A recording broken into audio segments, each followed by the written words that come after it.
बस एक क्लिक में पेमेंट या फिर घर बैठे गवर्नमेंट सर्विसेज एक्सेस करना। कूल है ना? ये सब इंडिया के मैसिव डिजिटल रेवोल्यूशन का ही पार्ट है। डिड यू नो इंडिया में हर महीने 12 बिलियन से ज्यादा यूपीआई ट्रांजैक्शंस होते हैं। ये तो मतलब कमाल है। बट ये जो डिजिटल बूम है ना, इसमें अपने चैलेंजेस भी हैं, कुछ स्पीड बम्प्स हैं। एंड ये सिर्फ डिजिटलाइजेशन की बात नहीं है। आज हम इंडियन इकोनॉमी के कुछ सुपर इंपॉर्टेंट एस्पेक्ट्स पे एक गहरी चर्चा करेंगे। Think of this as your shortcut to being really well informed on these topics. हाँ, तो here's our learning map for today. हम 3 की क्वेश्चंस टैकल करेंगे सीधे यूपीएससी मेंस पेपर से, बट एकदम सिंपल चैटी स्टाइल में। पहला, इंडिया में डिजिटलाइजेशन का रियल स्टेटस क्या है, प्रॉब्लम्स क्या हैं और इंप्रूवमेंट्स कैसे हो सकते हैं। ये 2023 का सवाल है। सेकंड, हम समझेंगे कि इंडिया का manufacturing sector labour intensive exports में क्यों स्ट्रगल किया compare to capital intensive ones, और इसको कैसे ठीक किया जा सकता है। ये 2017 का पर्सपेक्टिव है। और फाइनली, इंडिया में ये गोल्ड का क्रेज क्यों है और गवर्नमेंट की गोल्ड मोनेटाइजेशन स्कीम जीएमएस, उसके एक्चुअल मेरिट्स क्या हैं। ये 2015 का टॉपिक है। रेडी? चलो, let's dive into the first point, digitalisation in India, status, challenges and improvements. UPSC Mains GS3 Economy 2023 10 marks, broad micro theme, digital economy. Okay, तो let's start with the status of digitalisation. India ने मतलब genuinely impressive progress की है अपनी digital public infrastructure यानी DPI build करने में। आपने जरूर सुना होगा आधार के बारे में आइडेंटिटी के लिए, यूपीआई पेमेंट्स के लिए और डिजी लॉकर डॉक्यूमेंट्स के लिए।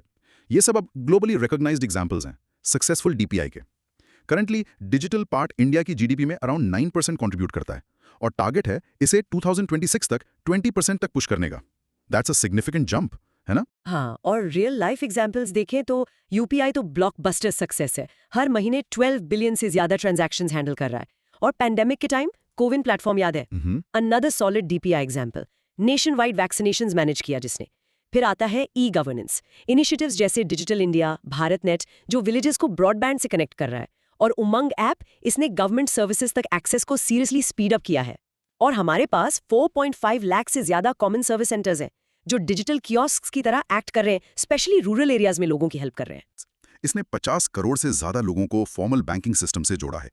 इससे डायरेक्ट बेनिफिट ट्रांसफर्स, डीबीटीज पॉसिबल हुए, सब्सिडीज सीधे बैंक अकाउंट्स में।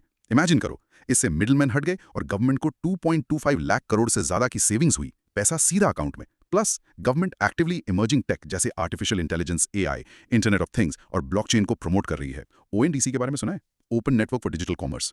ये ई कॉमर्स को डेमोक्रेटाइज करने की कोशिश कर रहा है, छोटे सेलर्स को बिग प्लेटफॉर्म्स के साथ कंपीट करने में हेल्प कर रहा है। 1 लाख से ज्यादा स्टार्टअप्स हैं, कई डिजिटल मॉडल्स पर थ्राइव कर रहे हैं। प्लेटफॉर्म जैसे जेम यानी गवर्नमेंट ई मार्केट प्लेस, वो स्मॉल बिजनेसेस को गवर्नमेंट को सेल करने में हेल्प करता है। और ट्रेड्स प्लेटफॉर्म्स उनको रिसीवेबल्स फाइनेंस करके कैश फ्लो मैनेज करने में हेल्प करते हैं। मतलब बहुत कुछ हो रहा है। ओके, चलो कुछ क्विक रिफ्लेक्टिव क्वेश्चंस लेते हैं। 1, अगर यूपीआई जैसा सिस्टम ना होता तो डेली पेमेंट्स कैसे डिफरेंट होते? थोड़ा सोच लो। क्विक हिंट, शायद हम अभी भी कैश पे ज्यादा डिपेंड करते हैं, स्मॉल पेमेंट्स मुश्किल होते हैं और ऑनलाइन शॉपिंग इतनी सीमलेस नहीं होती, है ना? समझे?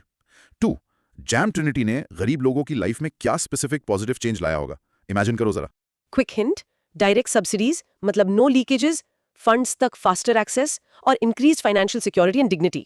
काफी बड़ा change. 3, how can ONDC potentially help आपकी नेबरहुड किराना स्टोर? क्या फायदा होगा उनको? क्विक हिंट, वो ऑनलाइन सेल कर पाएंगे बिना लार्ज ई कॉमर्स जायंट्स पर पूरी तरह डिपेंडेंट हुए। पोटेंशियली उनका कस्टमर बेस बढ़ेगा। कूल ना? Now take a moment, think करो कि इन सब डिजिटल इनिशिएटिव्स का ओवरऑल इंपैक्ट इंडियन सोसाइटी पे क्या है। How is it changing lives? Micro recap. In short, India ने रोबस्ट डिजिटल फाउंडेशंस बिल्ड की हैं, DPI, e gov, financial inclusion और एक्टिवली न्यू टेक्नोलॉजीज और स्टार्टअप्स को फॉस्टर कर रहा है। अब बात करते हैं चैलेंजेस इन डिजिटलाइजेशन की। प्रोग्रेस के बावजूद कुछ मेजर हर्डल्स हैं। सबसे बड़ा है डिजिटल डिवाइड। इंटरनेट एक्सेस अभी भी यूनिवर्सल नहीं है, सिर्फ 55% पेनिट्रेशन है। रूरल एरियाज अर्बन सेंटर्स से काफी पीछे हैं। और एक जेंडर गैप भी है। नेशनल फैमिली हेल्थ सर्वे 5 ने दिखाया कि रूरल वुमेन में से सिर्फ 33% इंटरनेट यूज करती हैं। प्लस बेसिक डिजिटल लिटरेसी कई पॉपुलेशन सेगमेंट्स के लिए लो है। फिर आता है साइबर सिक्योरिटी। जैसे जैसे डिजिटल ट्रांजैक्शंस बढ़ रहे हैं, वैसे ही साइबर फ्रॉड और डेटा ब्रीचेस के रिस्क्स भी बढ़ रहे हैं। इंडिया ने digital personal data protection act 2023 तो लाया है, बट उसका effective implementation across the board अब की चैलेंज है। पब्लिक ट्रस्ट इसी पर डिपेंड करता है। इंफ्रास्ट्रक्चर भी एक बॉटलनेक है, पर्टिकुलरली रिमोट एरियाज में। इश्यूज जैसे अनरिलायबल ब्रॉडबैंड कनेक्टिविटी और frequent power cuts digital access को हिंडर करते हैं। एम्बिशियस भारत नेट प्रोजेक्ट, जिसका एम सभी ग्राम पंचायत को ऑप्टिकल फाइबर से कनेक्ट करना है, उसके रोल आउट में डिलेज हुए हैं। And we keep coming back to digital literacy. बहुत से लोग स्पेशली ओल्डर सिटीजन्स या लिमिटेड एजुकेशन वाले, उनके पास डिजिटल वर्ल्ड को कॉन्फिडेंटली नेविगेट करने की बेसिक स्किल्स नहीं है। प्रोग्राम्स जैसे PMGDSIA, प्रधानमंत्री ग्रामीण डिजिटल साक्षरता अभियान एग्जिस्ट करते हैं डिजिटल ट्रेनिंग देने के लिए, बट उनकी रीच को सिग्निफिकेंटली एक्सपैंड करने की जरूरत है। We also see relatively low tech adoption in crucial sectors like MSMEs, micro, small and medium enterprises, और agriculture में। कई small businesses और farmers ने digital tools को पूरी तरह embrace नहीं किया है due to factors like cost, relevant solutions के बारे में awareness की कमी या necessary skills में gap। फाइनली, पॉलिसी अनसर्टेनिटी भी समटाइम्स एक इशू हो सकता है।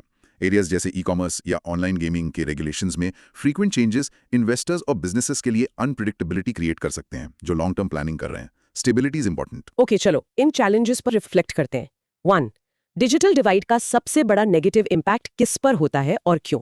अब बताओ। Quick hint, mostly rural populations, women, the elderly और मार्जिनलाइज्ड ग्रुप्स को अफेक्ट करता है, क्योंकि वो डिजिटल अपॉर्चुनिटीज जैसे एजुकेशन, जॉब्स और एसेंशियल सर्विसेज से मिस आउट कर जाते हैं। तो अगर strong data protection laws effectively implement ना हो तो क्या बड़े रिस्क्स हैं?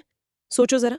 Quick hint, risks include personal data का मिसयूज, आइडेंटिटी थेफ्ट में इंक्रीज और क्रिटिकली डिजिटल सिस्टम्स में पब्लिक ट्रस्ट का loss. 3. Why might MSMEs hesitate to adopt new technology? सिर्फ कॉस्ट ही इशू है या कुछ और भी?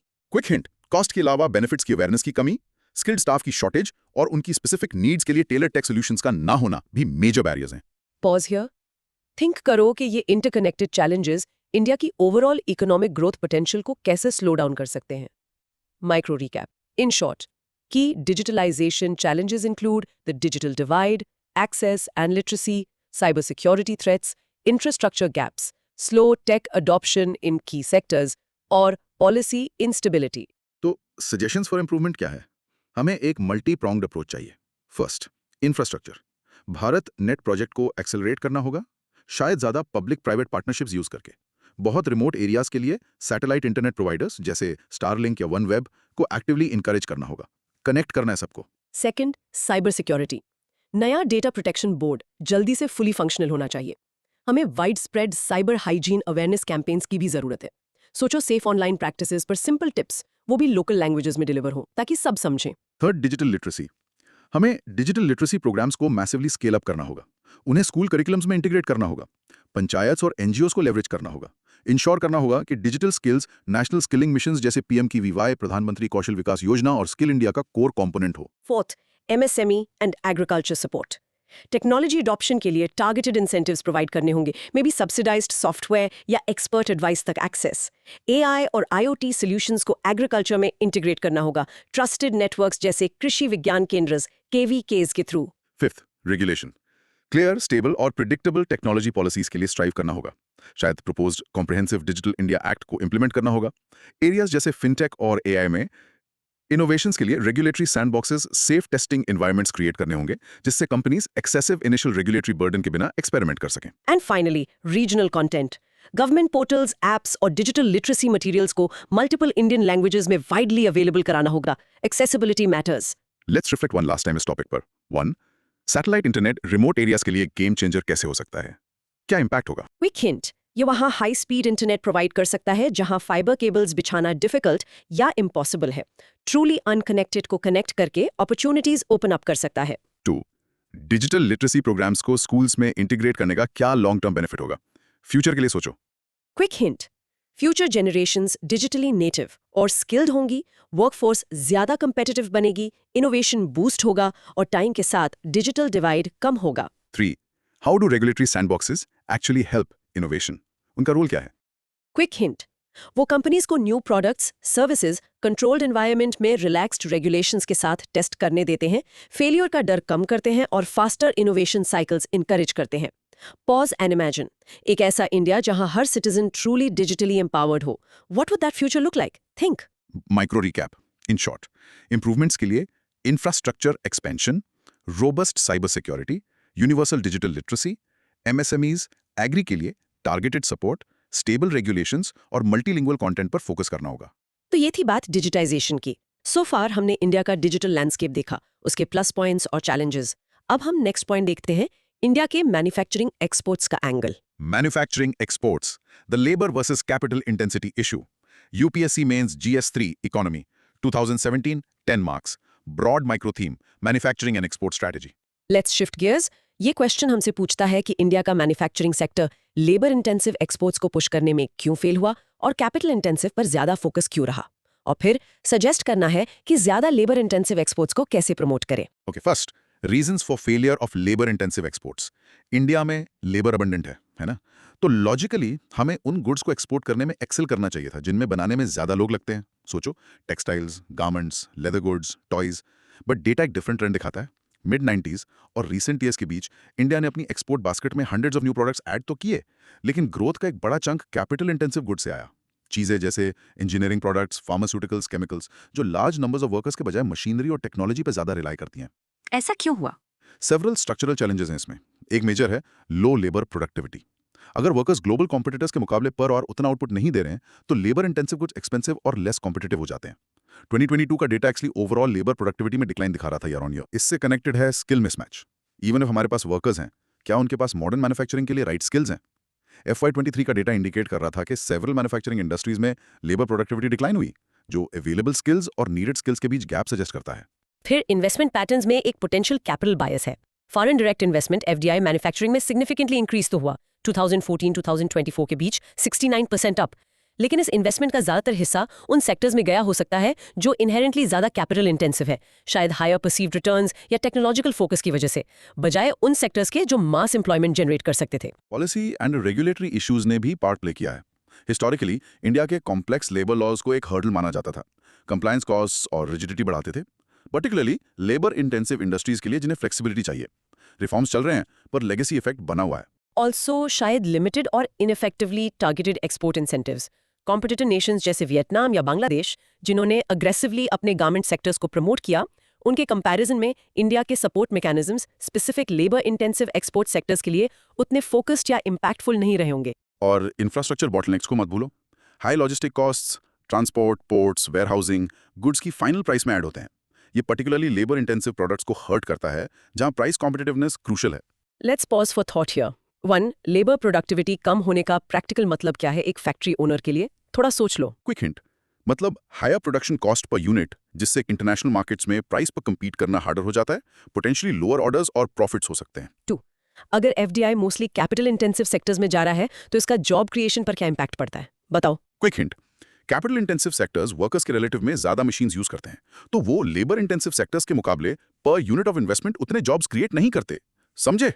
3. How might complex labour laws discourage एक स्मॉल गारमेंट बिजनेस ओनर को एक्सपैंड करने से? क्या इफेक्ट होता है? Quick hint, high compliance cost का डर, सीजनल डिमांड के बेसिस पर हायरिंग फायरिंग में डिफिकल्टी और कॉम्प्लेक्स पेपर वर्क उन्हें स्मॉल रहने या इनफॉर्मल रहने को प्रेफर करवा सकता है।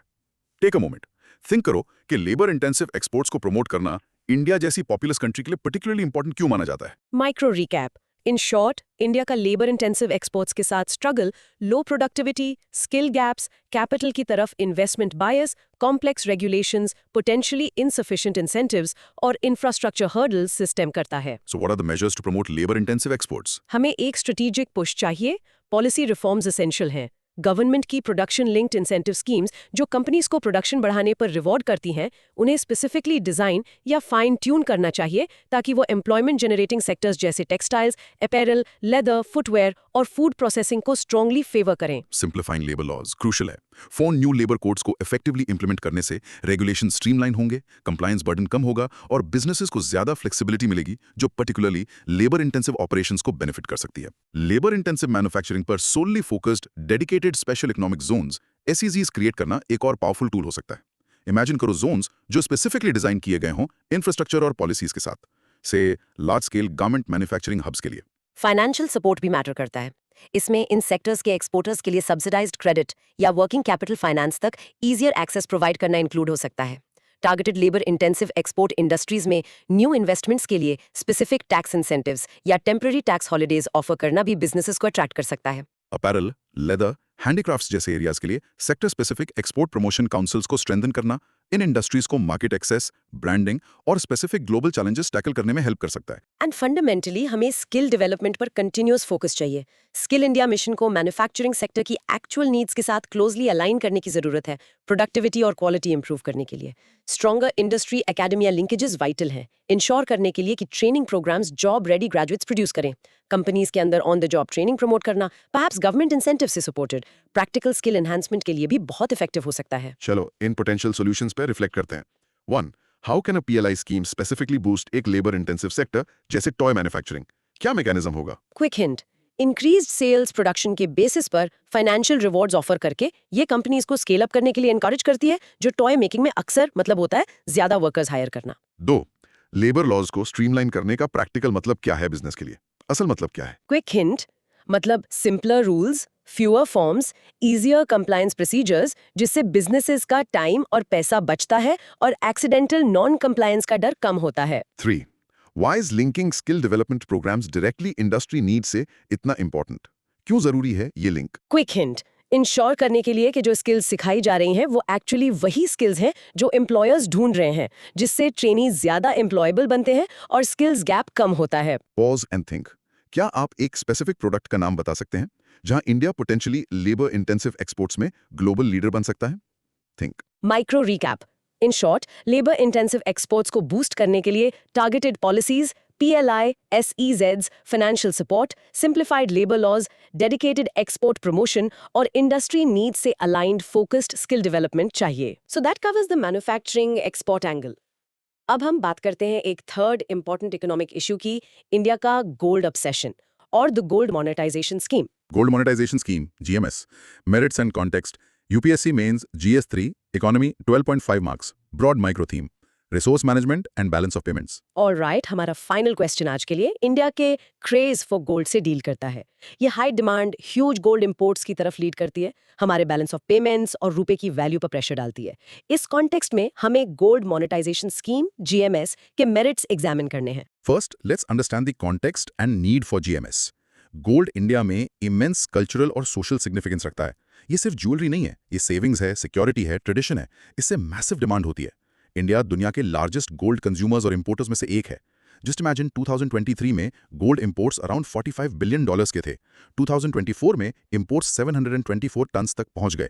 ये valuable foreign exchange, mostly US dollars का कांस्टेंट आउटफ्लो गोल्ड खरीदने के लिए हमारे बैलेंस ऑफ पेमेंट्स यानी इंडिया और रेस्ट ऑफ द वर्ल्ड के बीच ट्रांजैक्शंस का रिकॉर्ड पर प्रेशर डालता है।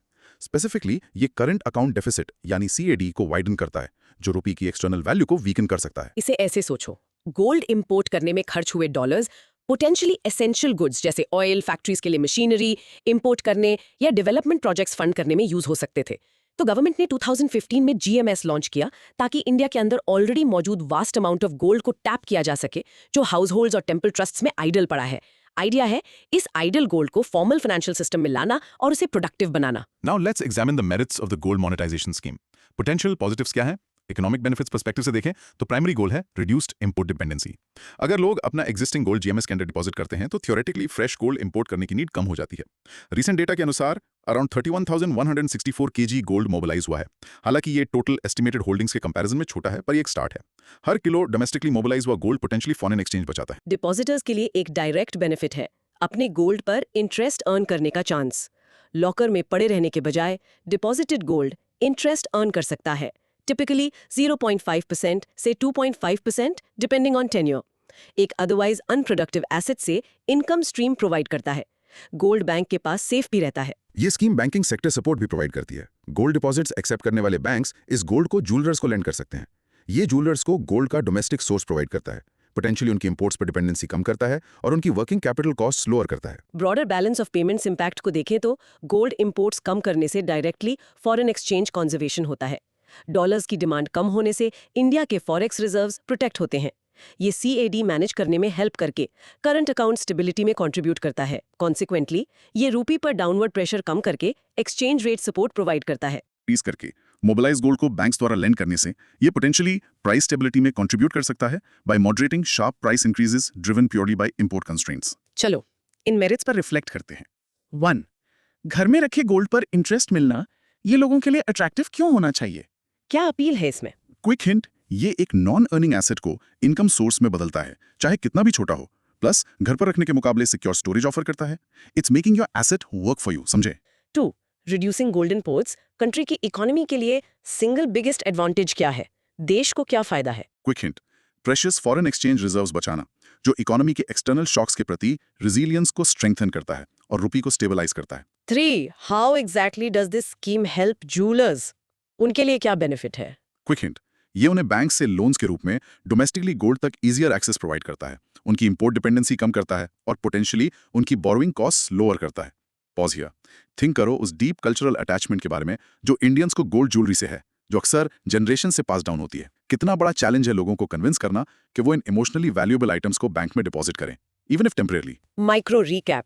इन शॉर्ट, जीएमएस का aim idle domestic gold mobilise करके इंपोर्ट डिपेंडेंसी रिड्यूस करना, फॉरेन एक्सचेंज बचाना, डिपॉजिटर्स को इंटरेस्ट अर्न करने देना, ज्वेलरी सेक्टर को सपोर्ट करना, बीओपी और रुपी स्टेबलाइज करना और गोल्ड मार्केट फॉर्मलाइज करना है। Now let's touch upon the challenges and way forward. Merits तो क्लियर हैं, बट स्कीम उतनी ड्रामेटिकली टेक ऑफ नहीं हुई जितनी उम्मीद थी।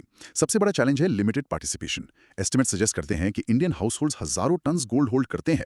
जो 31,164 केजी मोबिलाइज हुआ है, वो सिग्निफिकेंट होते हुए भी पोटेंशियल का सिर्फ एक फ्रैक्शन है। हालांकि ये फैक्ट कि करीब 14,000 केजी लॉन्ग टर्म डिपॉजिट्स के अंदर आया, कुछ एपेटाइट दिखाता है। लो पार्टिसिपेशन का एक मेजर रीजन है अवेयरनेस गैप। कई लोग सिंपली स्कीम, उसके फीचर्स या बेनिफिट से अनअवेयर हैं। स्टडीज ने डायरेक्ट कोरिलेशन दिखाया है। Higher awareness leads to more positive perception of GMS. हमें बेटर इंफ्रास्ट्रक्चर की भी जरूरत है। इसमें देश भर में ज्यादा certified collection and purity testing centres CPTCs होना इंक्लूड है, जहां लोग इजीली और कॉन्फिडेंटली अपना गोल्ड ऐसे करा सकें, प्योरिटी चेक करा सकें। हमें कलेक्टेड गोल्ड प्रोसेस करने के लिए एडिक्वेट रिफाइनिंग कैपेसिटी की भी जरूरत है। प्योरिटी टेस्टिंग प्रोसेस में ट्रस्ट एब्सोल्युटली क्रिटिकल है। Okay, time for our last set of reflections. 1. लोग जीएमएस में पार्टिसिपेट करने में हेजिटेंट क्यों हो सकते हैं? What are the likely reasons? सोचो जरा। क्विक हिंट, इनहेरिटेड ज्वेलरी से emotional attachment, purity testing process पे डिस्ट्रस्ट, टैक्सेस को लेकर कंसर्न्स, हालांकि गवर्नमेंट ने एड्रेस किया है, कन्वीनियंट डिपॉजिट सेंटर्स की कमी या सिंपली अवेयरनेस की कमी। 2. अवेयरनेस बढ़ाने के लिए क्या स्पेसिफिक प्रैक्टिकल स्टेप्स लिए जा सकते हैं? कैसे करें promote? Quick hint, targeted advertising campaigns, TV, digital print, regional languages में, बैंक ब्रांचेस पर clear information, trusted community figures या इन्फ्लुएंसर्स का यूज, प्रोसेस कम्युनिकेशन को सिंप्लीफाई करना। 3.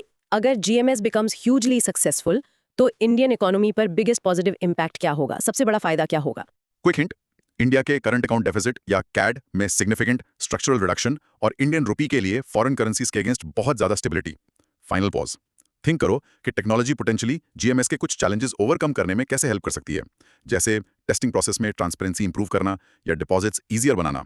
Micro recap. In short, GMS को लो पार्टिसिपेशन के चैलेंजेस फेस करने पड़ रहे हैं due two factors like awareness gaps, trust issues और इंफ्रास्ट्रक्चर नीड्स। लेकिन अगर इन हर्डल्स को प्रमोशन और प्रोसेस इंप्रूवमेंट्स के थ्रू इफेक्टिवली एड्रेस किया जाए तो इसमें सिग्निफिकेंट पोटेंशियल है।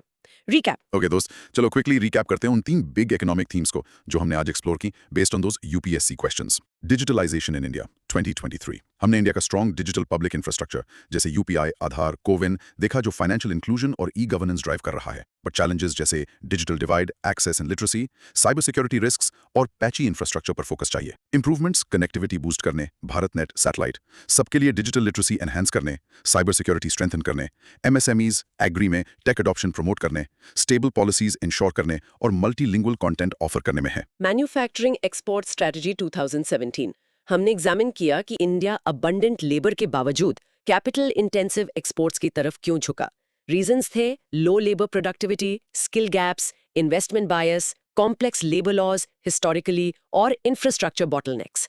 लेबर इंटेंसिव एक्सपोर्ट्स जैसे गारमेंट्स, लेदर बूस्ट करने के लिए सजेस्टेड मेजर्स हैं targeted PLI schemes, simplified labour codes, focused SEZs, financial support, credit, tax breaks और इंडस्ट्री डिमांड से aligned robust skill development.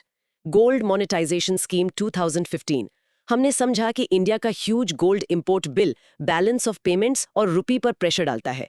GMS का aim idle domestic gold mobilise करना है, लोगों को इंटरेस्ट अर्न करने देना है, वाइल इंपोर्ट नीड्स रिड्यूस करना, फॉरेन एक्सचेंज बचाना, ज्वेलरीज को सपोर्ट करना और गोल्ड मार्केट फॉर्मलाइज करना है। Key challenges awareness gaps, trust issues specially purity testing को लेकर और इंफ्रास्ट्रक्चर लिमिटेशंस की वजह से लो पार्टिसिपेशन बने हुए हैं। का एक की स्टेटिस्टिक बताओ जो इंडिया के डिजिटल सक्सेस को हाईलाइट करता है। Recall, quick recall. Over 12 billion transactions per month. ये huge scale है. 2. What's one major aspect of the digital divide in India? याद रखना. Quick recall. Urban और rural areas के बीच internet access और usage में significant gap. और men और women के बीच भी, especially rural India में. 3. Manufacturing में low labor productivity का एक key reason क्या बताया गया था? Quick recall. Skill mismatch. Workers के पास modern industries द्वारा needed specific skills का ना होना. 4. Name one specific policy tool government use कर सकती है labor intensive exports promote करने के लिए. Quick recall. Production linked incentive PLI schemes जो specifically textiles या footwear जैसे sectors के लिए डिजाइन की गई हों. 5. In your own words, gold monetization scheme का primary economic goal क्या है? Explain simply. Quick recall. Domestic idle gold को सर्कुलेशन में लाकर इंडिया के गोल्ड इंपोर्ट पर डिपेंडेंसी कम करना, जिससे वैल्यूएबल फॉरेन एक्सचेंज बच सके. What's arguably the biggest challenge facing the GMS right now? Quick recall. Massive household gold holdings का एक बहुत बड़ा पोर्शन मोबिलाइज करना, लार्जली लो अवेयरनेस और ट्रस्ट इश्यूज की वजह से. Challenge and self explanation. Here's a small challenge आपके लिए. एक टॉपिक पिक करो, से लेबर इंटेंसिव एक्सपोर्ट्स, क्यों स्ट्रगल किए उसके रीजंस, और उसे किसी फ्रेंड को बस 2-3 सिंपल सेंटेंसेस में एक्सप्लेन करने की ट्राई करो. Use your own words. देखो कि आप मेन आइडिया क्लियरली कैप्चर कर पाते हो या नहीं. Go on, try it. Final invitation. In dynamics को समझना, इंडिया की डिजिटल जर्नी, उसके मैन्युफैक्चरिंग चॉइसेस, वो गोल्ड जैसे रिसोर्सेज कैसे मैनेज करता है, ये सुपर इंपॉर्टेंट है दोस्त. ये सिर्फ एब्स्ट्रैक्ट इकोनॉमिक कॉन्सेप्ट्स नहीं है. ये जॉब्स, ग्रोथ और देश के फ्यूचर को शेप करते हैं. Keep reading, keep questioning, keep exploring these themes. बहुत कुछ है सीखने को. Until next time.